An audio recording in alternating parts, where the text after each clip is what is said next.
সিলিন্ডারটা কিভাবে লাগাতে হয়, যখন আমরা সিলিন্ডার থেকে এটা খুলবো তখন ক্যাপটা থাকবে উপরে, আর যখন লাগাবো তখন এটা থাকবে সুইচটা নিচের দিকে থাকবে।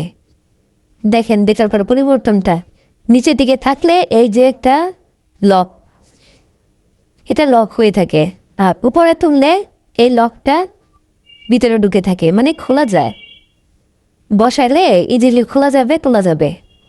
হ্যাঁ, আর যদি লাগানোর পরে আমরা এটাকে নিচের দিকে সুইচটা ঘুরিয়ে দিই তাহলে লকটার জন্য এটা সিলিন্ডার থেকে উঠে না। এটাই হচ্ছে মেন বিষয়। তাহলে আমরা এখন লাগাবো।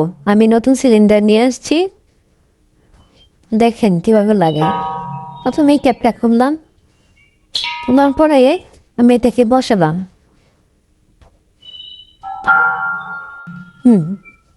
বসানোর পরে আমি এই ক্যাপটাকে জাস্ট নিচের দিকে ঘুরিয়ে দিলাম, এখন আর খুলে না। আবার দেখাই, যদি আমি এটাকে উপরে তুলি, ক্যাপটাকে উপরে তুলি, তাহলে এটা সহজে খোলা যায়। হ্যাঁ, গন্ধ আসছে, মানে গ্যাসের গন্ধ পাওয়া যায়। আচ্ছা, লাগালাম। এবার ক্যাপটাকে নিচে দিকে ঘুরিয়ে দিলাম, আর খোলা যাবে না।